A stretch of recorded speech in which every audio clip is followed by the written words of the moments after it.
Salut, c'est Bruno. Dans cette vidéo, pour les freelances, on va parler de comment augmenter son taux journalier moyen, son TJM, ou comme nous on préfère en parler avec Blaise, le taux horaire. Comment on fait pour augmenter son taux horaire au fur et à mesure?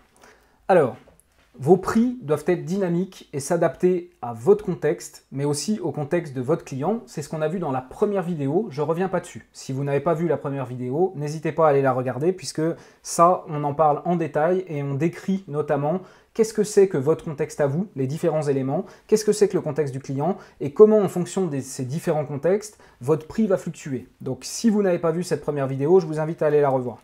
Donc nous, avec Blaise, on se fixe chaque trimestre un objectif de taux horaire pour le trimestre suivant. Donc c'est-à-dire que 4 fois dans l'année, on va faire une revalorisation de notre taux horaire. Alors ça peut être beaucoup ou pas. Évidemment, quand on part de loin et qu'on a un petit taux horaire, on va avoir tendance à faire des grosses revalorisations. Par contre, quand on a un taux horaire qui est confortable, bah évidemment, on va faire voilà, des revalorisations beaucoup plus raisonnables parce que de toute façon, après, c'est compliqué. Il y a aussi la loi de l'offre et de la demande. À un moment donné, si vous êtes trop cher, vous ne vendez plus. Et donc, c'est le marché qui vous dit si votre taux horaire il est trop élevé ou s'il est encore dans la partie raisonnable. Donc nous, chaque trimestre, on a un nouvel objectif. C'est ce qui nous a permis de doubler en 2 ans. Alors pour ma part, ça a triplé en 3 ans. Il faut dire que je partais d'assez bas. Mais en tout cas, voilà, entre ce que je facturais en termes de taux horaire il y a 3 ans et ce que je facture aujourd'hui, ça a triplé. En utilisant cette méthode, justement, de chaque trimestre, on augmente un petit peu en fonction des éléments de contexte qu'on a vus dans la vidéo précédente. Donc pour augmenter votre taux horaire, d'après moi, vous avez 4 solutions. Donc la première, c'est de continuer à vendre des heures et d'augmenter votre taux horaire. Si vous vous rappelez bien ce que je vous disais dans la vidéo numéro 1, ce que je vous expliquais, c'est que pour un freelance qui démarre, généralement, il va avoir tendance à vendre des heures multipliées par son taux horaire. Okay, et ce que je disais, c'est que quelque part, ça a du sens et c'est OK de commencer comme ça. Donc, première solution pour augmenter votre taux journalier, bah, vous allez augmenter votre taux horaire. Et donc, si avant vous facturiez 6 heures à 100 balles, je dis n'importe quoi, bah peut-être que maintenant vous allez proposer 6 heures à 120 balles ou 150 balles. Vous voyez, première solution. Deuxième solution, continuez à vendre des heures et travailler moins pour la même facturation. Ça, c'est un peu ce que je vous expliquais dans la vidéo précédente aussi par rapport à la productivité. Si aujourd'hui, pour 1000 euros, vous êtes obligé de travailler 8 heures et que demain, pour le même travail, pour 1000 euros toujours, vous n'en travaillez plus que 4 heures parce que vous avez optimisé nettement votre productivité, bah, du coup, vous avez augmenté votre taux journalier, okay, votre taux horaire. Troisième option, vendre des forfaits plutôt que de vendre des heures. Donc là, c'est le premier pas vers la fin de « je communique mon taux horaire ». Donc là, on commence à vendre des forfaits et à ne plus parler de taux horaire. Et puis quatrième solution, détacher complètement votre facturation de vos heures et facturer à la performance. Alors, on va voir les 4 solutions en détail dans cette vidéo. C'est parti. Donc premier point, augmenter votre taux horaire. Alors, vendre des heures et augmenter votre taux horaire, donc ça veut dire facturer plus cher vos clients pour le même volume de travail accompli. Okay, pour les nouveaux clients, c'est simple. Votre taux horaire proposé sera plus haut que pour les clients précédents, donc ce que je vous expliquais. Avant, pour cette prestation, vous évaluiez à 6 heures et vous vendiez ça à 100 euros de l'heure. Maintenant, vous avez monté votre taux horaire, vous évaluez toujours à 6 heures et vous vendez ça à 150 de l'heure. Okay, c'est facile. Pour les anciens clients, là c'est un petit peu moins facile, donc vous pourrez proposer une revalorisation. Donc cela étant, vous vous rendrez compte rapidement que ce dernier point il est souvent problématique. Dans l'ensemble, les clients n'apprécient guère d'être augmentés, surtout s'ils ne voient pas d'augmentation de la valeur. Alors qu'est-ce que ça veut dire? Déjà, un client, en règle générale, il n'aime pas trop qu'on l'augmente. Maintenant, évidemment, si vous pouvez l'argumenter, il va comprendre. Ou alors peut-être que c'est un client avec qui il ne faut plus travailler. S'il ne peut pas comprendre que vous devez augmenter votre rémunération parce que vous fournissez du travail de qualité et c'est difficile de trouver quelqu'un qui fournit un travail de qualité, qui est sérieux, etc. N'allez pas croire que parce qu'il y a de la concurrence, vous êtes un parmi tant d'autres. Oui, il y a plein de freelances, mais des freelances sérieux dont les gens sont contents et qui amènent des résultats, il n'y en a pas tant que ça, sincèrement, c'est très compliqué. Et donc, si vous faites partie de ces gens qui amènent des résultats, qui est consciencieux, qui est sérieux, vous avez déjà un avantage sur, je dirais, au moins 70% des autres freelances, sans déconner. Bref, donc, c'est difficile d'augmenter un client, mais si c'est justifiable, évidemment, ça se fait. Et le dernier point, ils n'aiment pas être augmentés, surtout s'ils ne voient pas d'augmentation de la valeur. Ça veut dire quoi? Ça veut dire que pour proposer votre augmentation, idéalement, c'est bien de la proposer au moment où il y a une nette augmentation de la valeur, soit une augmentation des résultats, du chiffre d'affaires, des ventes, des prospects pour le client, soit éventuellement une augmentation du volume de travail. Par exemple, le client veut se déployer sur un nouveau marché, etc. Donc là, évidemment, ça justifie une revalorisation, c'est le moment ou jamais. Dans l'accélérateur, nous, on vous explique pourquoi la facturation horaire, elle est à votre désavantage la plupart du temps. Mais si vous choisissez cette voie, on vous montrera plusieurs exemples. Comment faire pour faire passer une augmentation de votre taux horaire auprès des clients existants, puisque nous-mêmes, on est passé par là. Tout ce que je vous explique à travers ces vidéos, et de manière plus large, tout ce qu'on vous explique avec Blaise dans l'accélérateur, eh bien, c'est des stades par lesquels on est passé. On a appris, on a expérimenté, on a testé, on teste tout. Et en fait, c'est de là qu'on a pu voir et comprendre ce qui marche le mieux, qu'est-ce qui ne marche pas, quelles sont les erreurs à éviter, et qu'on peut produire du contenu comme celui-là. Donc, deuxième point, vendre des heures et travailler moins pour la même facturation. Donc, dans ce cas de figure, il s'agit de travailler moins longtemps pour le même résultat et la même qualité. La qualité n'est pas optionnelle. On ne parle pas de travailler moins et de délivrer moins. La qualité, elle est hyper importante. Vous devez toujours avoir une qualité exemplaire pour vos clients. Pourquoi ? Alors, on le verra dans une autre vidéo, mais les résultats et la qualité de votre travail, c'est ce qui va fidéliser les clients et c'est aussi ce qui va vous créer un système de référal, c'est-à-dire que vos clients vont vous recommander à d'autres entreprises pour que vous travaillez avec elles. Ils vont dire, bah oui, il est sérieux, il gère mes campagnes, il le fait super bien, il est sympa, il est réactif, il répond toujours, il est très droit, très honnête, les résultats, ils ont augmenté. Franchement, si tu cherches quelqu'un qui gère des campagnes, tu devrais aller le voir lui parce que nous, on en est très contents. Voilà. Vous voyez, forcément, le pouvoir de la recommandation, je peux vous garantir qu'un client potentiel, quand entend ça de la part de son confrère, il vous contacte, il est acquis. Il vous contacte, il vous aime déjà, à quelque chose près. D'où l'importance de la qualité. Si vous êtes plus productif, maintenez toujours la qualité. La qualité n'est pas une option. Donc le deuxième moyen d'atteindre ce résultat, c'est d'augmenter votre productivité et votre impact. Okay ? Obtenir les mêmes résultats en divisant par 2 le temps passé signifie gagner 2 fois plus par heure travaillée. Ça, je l'ai déjà bien expliqué, je passe rapidement. Alors, comment on va faire ça ? Déjà, en améliorant la méthode de travail, en la rendant plus systématique. En fait, si vous êtes sans cesse en train de changer de méthode ou d'angle d'attaque, je me rappelle personnellement qu'au début, à mes débuts en gestion de campagne publicitaire, c'était un peu ça. J'arrivais sur un compte publicitaire et je faisais le tour et je me disais, ok, qu'est-ce qu'il faut que j'optimise ? Je ne savais pas vraiment quoi faire en vérité. Et ça me faisait passer un temps fou. C'est-à-dire que j'étais susceptible de passer 1 heure sur un compte, 1 heure à l'analyser en fait et à essayer de comprendre ce que je devais modifier. Mais 1 heure de temps, et puis finalement, je devais passer que 1 heure pour ce client, et puis j'arrivais à 50 minutes, et là, je dégoulinais, j'étais en stress, je me disais, putain, c'est fou, j'ai passé 50 minutes, j'ai toujours rien fait sur le compte, qu'est-ce que je vais faire ? Et du coup, je finissais par faire toujours les mêmes optimisations, un peu bateau, voilà, je désactive ce groupe-là, je change un peu l'enchère, je vais faire ci, mais je passais un max de temps, en fait, à faire de l'analyse, alors que quand on a une vraie méthode d'analyse qui fonctionne à tous les coups, en fait, on n'a plus besoin de réfléchir. Poum, on applique notre framework, notre process, notre méthode de travail, bim, bim, bim, bim, bim, et en 5 minutes, montre en main, contre 50 avant, on sait exactement quoi faire. D'accord ? Ça, c'est hyper important. La méthode de travail, la productivité, une méthode systématique. Une méthode qui fonctionne pour tous les comptes et tous les types de comptes. Si vous l'appliquez, ça va vous changer la vie. C'est quelque chose qui va vraiment vous permettre de gagner un temps fou et aussi d'être beaucoup plus serein et de vous sentir beaucoup plus confiant en vous-même. Donc en appliquant un framework 20-80 à toutes les tâches que vous souhaitez accomplir. D'après Pareto, 20% des tâches amènent 80% des résultats. Si vous trouvez le moyen de ne faire plus que ce qui a de l'impact, alors votre temps de travail sera beaucoup plus productif. Alors ça, c'est pareil, c'est vraiment le deuxième énorme pilier de notre méthode de travail. D'un côté, productivité, quelque chose de systématique. À chaque fois, on sait qu'on applique la même méthode et à chaque fois, on sait que ça marche. Et l'autre pilier, vraiment, c'est l'impact. Ok, sur tout ce que je dois faire, qu'est-ce qui va vraiment avoir de l'impact ? Il faut réfléchir, il faut prendre un tout petit peu de recul et se dire, ok, si je fais ça, impact estimé, ok, ouais, 10 clics de plus, ok, ça c'est pas terrible.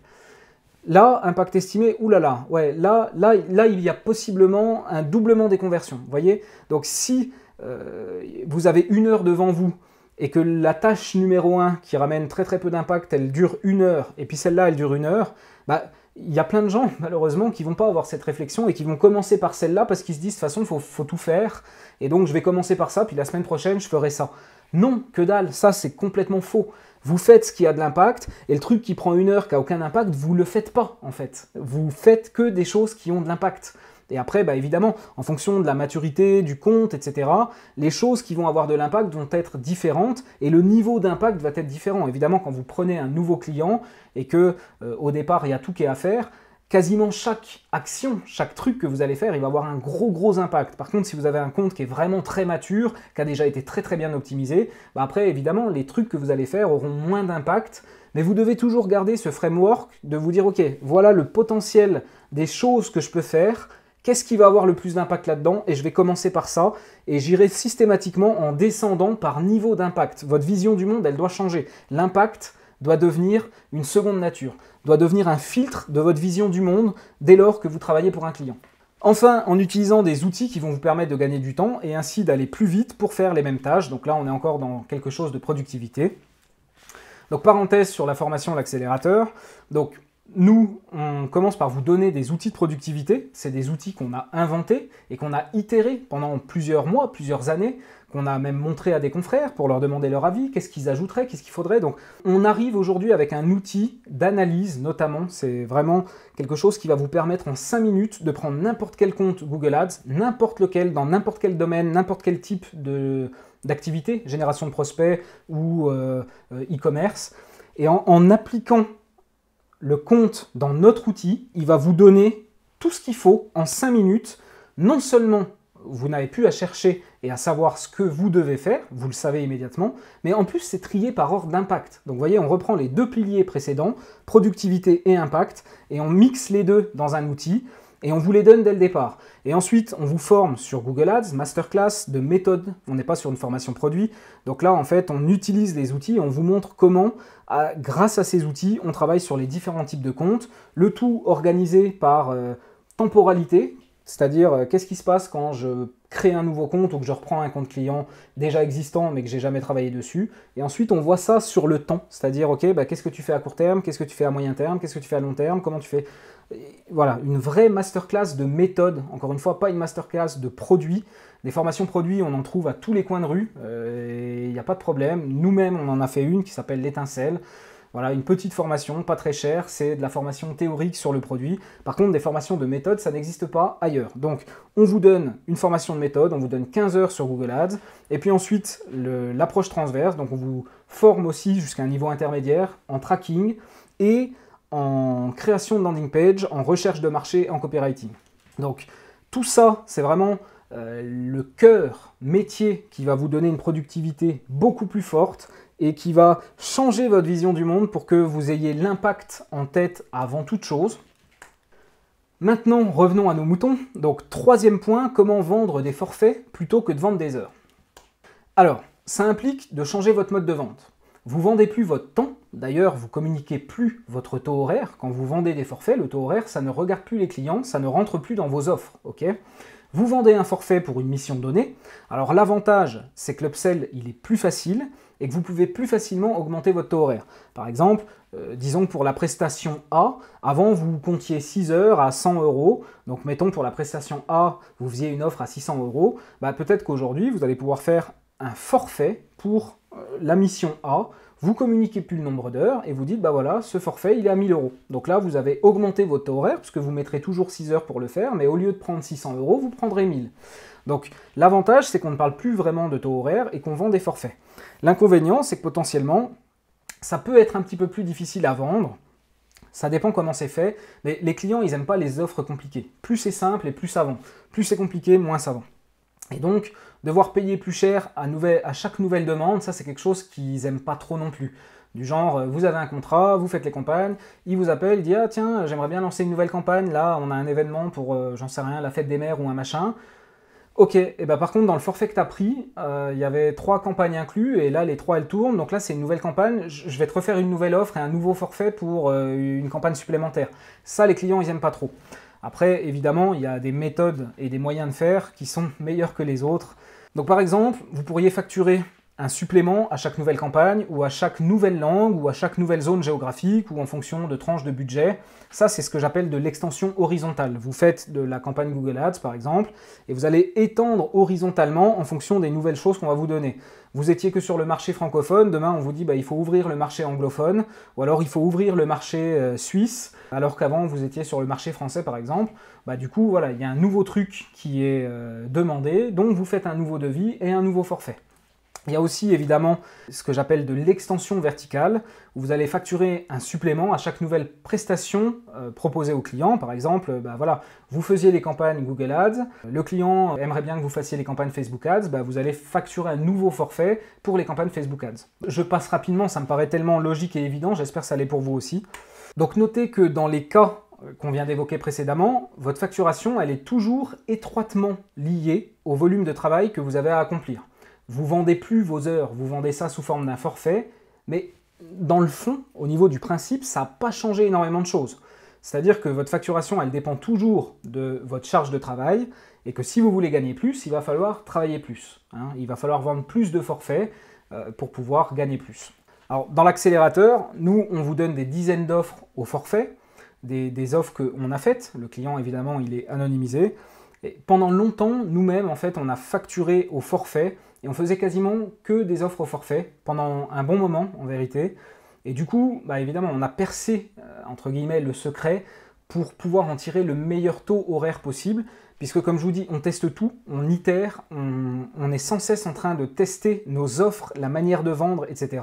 Et donc, à force et au fur et à mesure d'essais, on a compris quelle est la meilleure méthode pour vendre au forfait. Voilà, tout ça, c'est des choses que vous retrouvez dans l'accélérateur. Tout ça, c'était bien et ça a duré un moment. Et puis, comme je dis un petit peu plus haut, le problème de cette méthode, c'est qu'on est toujours très corrélé entre combien de temps je travaille et puis ce que je facture. Donc, on a trouvé une meilleure manière de vendre et de facturer, qui certes nous fait prendre des risques, mais qui paye davantage que toutes les méthodes précédentes. Vous l'avez deviné, c'est la facturation à la performance. Alors, la facturation à la performance, ça vous fait prendre plus de risques, ok ?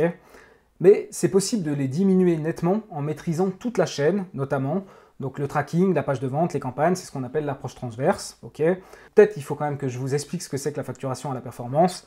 Je vais essayer d'être le plus concret possible. Dans le cadre de campagnes Google Ads, par exemple, imaginons on a un client immobilier qui génère des prospects, ok, et qui va donc essayer de se mettre en relation avec des personnes qui ont un bien immobilier à vendre pour essayer de vendre leur bien et prendre la commission vendeur. Comme je vous l'ai expliqué dans la vidéo précédente, c'est des domaines d'activité où il y a beaucoup d'argent. Et en fait, nous, ce qu'on va faire sur de la facturation à la performance, c'est qu'on va lui dire par exemple, vous voyez, par exemple, on pourrait avoir un forfait avant avec ce client et on lui dit, nous, on gère tes campagnes pour, je sais pas, 1500 € par mois, par exemple. Là, l'approche est différente, c'est-à-dire qu'on va lui dire, ok, on va te facturer, je dis n'importe quoi, 20, 30, 50, parfois 100, ça dépend vraiment de plein de choses, 50 € par prospect. Donc à la fin du mois, on fait les comptes, on a généré, 40 prospects, multiplié par 50 € pièce, boum, ça fait 2000 €. Avant, on était sur un forfait de 1005, là, on vient de facturer 2000 € parce qu'on est à la performance. Et qu'est-ce qui se passe si le mois prochain, au lieu de faire 50 prospects, on en fait 100 ? Là, c'est beaucoup plus intéressant. Et c'est gagnant-gagnant, toujours. Vraiment, ça, c'est hyper important. C'est-à-dire que le client, il nous paye plus cher, mais le client, il a 100 prospects. Vous imaginez le pognon potentiel que lui, il peut faire avec 100 prospects par rapport à quand il en a seulement la moitié. Donc là, c'est vraiment gagnant-gagnant. Vous voyez, lui, il gagne de plus en plus d'argent, et vous aussi. Et tout ça se fait automatiquement, sans que vous ayez besoin de négocier pour augmenter, etc., puisque votre rémunération, elle est indexée sur les résultats que vous amenez. Alors, ne pas confondre la facturation à la performance sur un pourcentage de budget. Il y en a qui appellent ça performance. Je te facture un pourcentage de budget, c'est à la performance. Non, c'est pas vrai.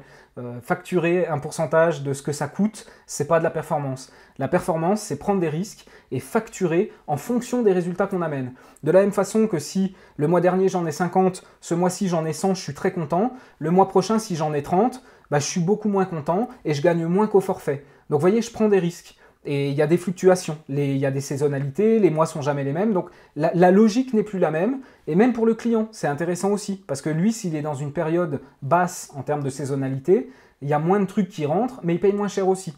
Donc vous voyez, vraiment, ça a beaucoup d'avantages. Donc facturer à la performance, ça vous permet de détacher votre temps de travail de votre facturation. vous allez pouvoir facturer davantage par heure travaillée si vous amenez des résultats. Ainsi, votre rémunération augmente au fur et à mesure que les résultats du client, win-win, et vous n'avez plus à essayer d'augmenter vos clients, c'est toujours compliqué. Donc cette dernière phase peut faire peur, mais voilà, vous choisissez vos clients en fonction du potentiel, donc les chances que vous amenez des résultats à vos clients, elles sont grandes, ok ? Tout ça, c'est des choses qu'on a vues déjà dans la vidéo numéro 1, donc je passe rapidement. Alors, ça nécessite que vous soyez bon et que vous obteniez des résultats. Autant dire que si vous êtes encore dans le syndrome de l'imposteur, cette voie-là, elle n'est pas pour vous. Et c'est pour ça que quand vous êtes freelance au démarrage, votre obsession, ça ne doit pas être de faire de la facturation à la performance pour gagner plus. Votre obsession, c'est trouver des clients et c'est gagner en productivité et commencer à expérimenter éventuellement des forfaits. Vous voyez, je dirais que la facturation à la performance, c'est quelque chose que vous pouvez faire une fois que vous avez beaucoup de certitude, beaucoup de confiance en vous, que vous avez déjà un volume de clients qui vous assure et qui vous garantit un revenu fixe qui vous sort de la zone d'insécurité. Et finalement, tout ce que vous allez prendre au démarrage à la performance, c'est que du plus. Et puis ensuite, évidemment, avec les années et l'expérience, vous pourrez faire comme Blaise et nous, où finalement, aujourd'hui, quasiment tous nos clients sont à la performance. Voilà. Mais disons qu'une première étape, ça peut être de se dire, ok, j'ai la zone de sécurité qui est remplie ici avec des clients, soit à qui je vends des heures, soit à qui je vends des forfaits, et je risque rien. Je suis en sécurité, à la fin de chaque mois, j'ai à manger. Et je vais commencer à expérimenter maintenant avec des clients à la performance pour voir si effectivement j'arrive à gagner plus, si j'arrive à gérer ces mandats, si ça se passe bien. Et au fur et à mesure, si vous voyez que ça se passe bien et que vous commencez à avoir de plus en plus de clients à la performance, alors à ce moment-là, vous pourrez tous les passer à la performance. Moi, c'est vraiment ce que je vous recommande en termes de temporalité. Donc par contre, si vous vous engagez avec succès dans la facturation à la performance, votre taux horaire sera naturellement plus élevé, vous vous vendez plus cher parce que vous prenez des risques. Et ça, les clients le comprennent, évidemment. Quand vous avez une approche à la performance, les clients comprennent que ça peut être un peu plus cher, mais en même temps, pour eux, au lieu d'être une grosse charge fixe, c'est une charge variable. Et finalement, habituellement, ils prennent tous les risques. Là, on en prend une partie pour eux. On prend de leurs risques à eux et on les prend pour nous. Donc forcément, ça justifie de se vendre un peu plus cher parce que les risques sont de notre côté aussi. Donc le plus gros avantage, c'est que plus les résultats de vos clients montent, plus votre facturation monte, sans avoir besoin d'upseller. Rappelez-vous ce que je disais sur le fait d'augmenter les clients, c'est quelque chose qu'ils n'aiment pas forcément. Donc dans une relation à la performance, ces questions-là, elles ne se posent plus. Les résultats montent, votre facturation monte, les résultats baissent, votre facturation baisse. Donc ça signifie pas forcément que votre volume d'heures de travail augmente dans la même mesure si vous avez la bonne méthode. Et c'est là où votre taux horaire monte le plus, c'est la rémunération de votre prise de risque. Okay, donc effectivement, sur un client à la performance, on va dire qu'il y a toujours beaucoup de travail sur certaines phases, et puis il va y avoir d'autres phases où il va y avoir un peu moins de travail. Sur ces phases où il y a moins de travail et où la facturation est élevée, là vous avez des taux horaires qui sont très très intéressants. Et finalement, voilà, c'est aussi jongler entre ces deux trucs-là. D'un côté, là, il y a beaucoup de travail, je facture bien, mais vu tout le travail que j'ai fait, c'est pas fou. Et puis, pendant un mois ou deux, peut-être, vous en faites un peu moins parce que vous avez fait un gros travail avant. Et là, vous êtes plus dans une phase d'optimisation, donc il y a toujours du travail, mais vous avez moins de temps à passer. Et là, votre taux horaire, il est très très haut. Donc en fait, voilà, c'est une moyenne entre ces deux périodes. Alors, je fais une petite parenthèse sur l'accélérateur. Donc, nous, dans l'accélérateur, on vous explique, notamment au niveau des offres, comment on fonctionne en deux temps. Donc, première phase, le pied dans la porte. Deuxième phase, le scale à la performance. On vous donne tout plein d'exemples à travers des offres qu'on a pu faire, des offres gagnées, des offres perdues. Et je crois qu'en tout, il y a 25 ou 26 offres en exemple. On vous explique aussi comment on les fait, avec vraiment l'explication. Pourquoi on met ça dans cette offre-là, quel principe psychologique il y a derrière. Pourquoi on a mis ça maintenant, parce que dans les 10 offres d'avant, on s'est rendu compte qu'à chaque fois, le client il nous disait ça. Donc maintenant, ça, on le met dans les offres. Donc vous voyez, vous bénéficiez de toute notre expérience acquise et des centaines et des centaines d'offres qu'on a pu faire depuis des années. La plus grande valeur de l'accélérateur, c'est évidemment le contenu qu'on vous donne dedans, du contenu qui est très qualitatif, très détaillé, mais c'est surtout, comme j'expliquais, les cas concrets, les exemples, les templates, etc. Tout ça, c'est ce qui va vous permettre de bien comprendre les principes à travers tout un tas de situations, parce que comprendre la théorie, c'est bien, mais voir la théorie appliquée à plein de cas de figure différents, c'est beaucoup mieux pour la compréhension. On a aussi la communauté WhatsApp de quasiment 150 personnes maintenant, où tous les jours on va échanger des questions-réponses, de la veille, des prospects, du lifestyle aussi. Voilà, on est vraiment dans une communauté qui est bienveillante, dans laquelle vous allez être accompagné au quotidien. Et ça fait une différence énorme. C'est pas seulement une formation dans laquelle vous allez apprendre de manière impersonnelle, vous regardez des vidéos et il n'y a rien qui se passe. Non. Tous les jours, il y a des interactions, tous les jours, on se parle. Vous avez quelqu'un à qui vous pouvez poser vos questions. Vous avez 150 professionnels qui font le même métier que vous, à qui vous pouvez parler, avec qui vous pouvez échanger. On a vu aussi certains qui se sont maqués à l'intérieur du groupe pour se mettre à deux et obtenir des mandats plus gros que ce qu'ils pourraient avoir en étant seuls.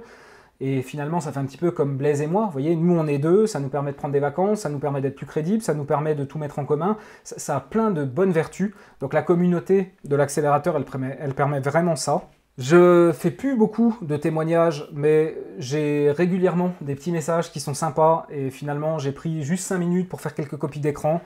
Là, c'est le message de quelqu'un qui a pris l'accélérateur récemment, quelqu'un qui avait peur de prendre l'accélérateur de par son prix. C'est vrai que c'est une formation qui est assez élevée, qui avait pris des petites formations à pas trop cher et qui essayait d'apprendre sur Internet tout seul de son côté. Et puis finalement, il a décidé de prendre l'accélérateur. On a beaucoup échangé ensemble parce qu'il avait beaucoup de doutes. Et finalement, voilà son témoignage. La formation est juste majeure, un régal absolu. J'ai l'impression d'avoir perdu 6 mois à pas prendre les bonnes directions depuis que je me suis lancé. Mais je vais regarder le verre à moitié plein. J'ai trouvé ta formation. Elle envoie du lourd, ultra complet. C'est juste énorme.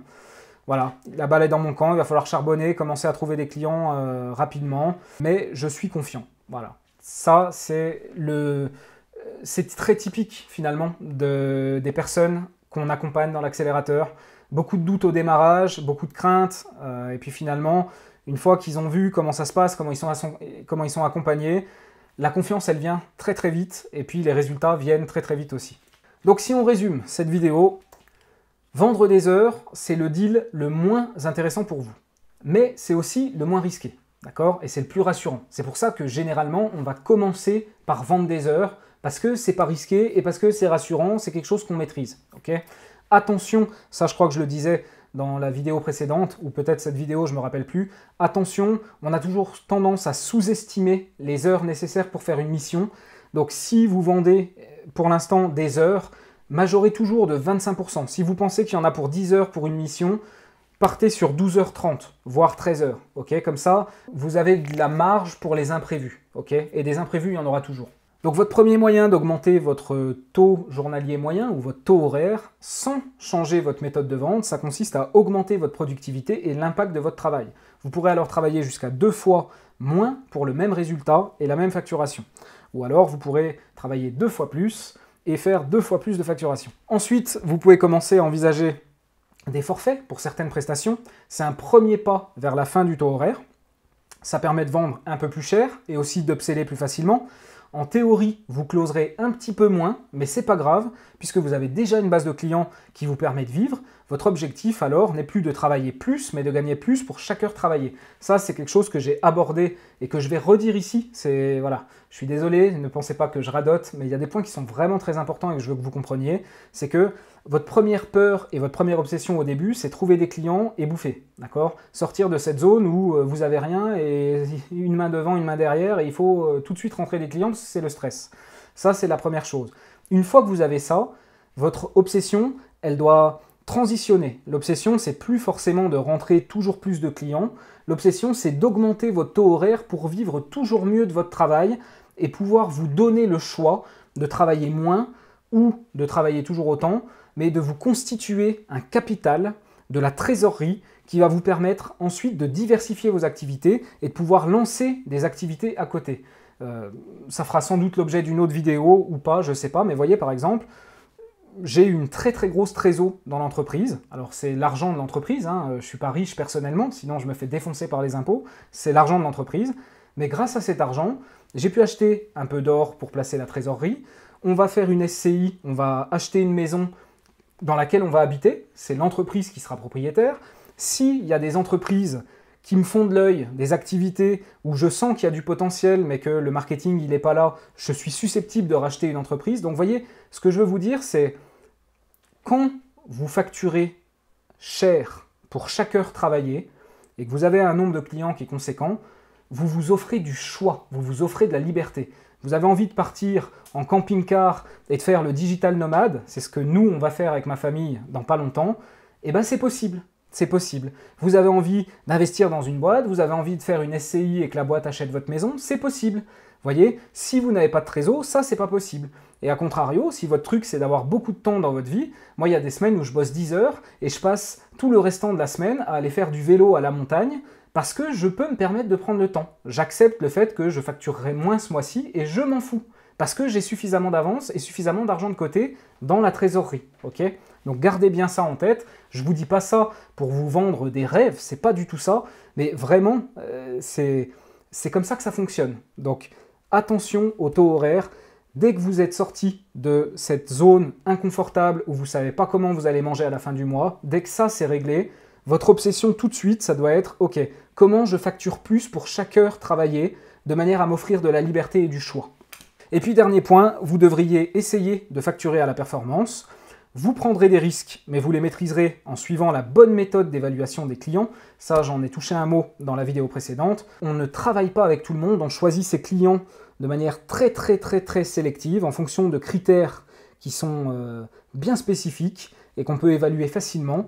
Et on va accepter uniquement les clients où tous les feux sont au vert. À quoi ça sert d'aller dans un bourbier et d'accepter des clients où ça ne marchera jamais? Ça, c'est le meilleur moyen pour avoir des clients qui ne sont pas contents alors que ce n'est pas de votre faute. Et encore, ils vont vous faire du tort parce qu'ils vont mal parler de vous alors que finalement, votre seule faute, c'est de ne pas avoir choisi le bon client. Parce que de toute façon, c'était une mission suicide dès le départ. Voyez.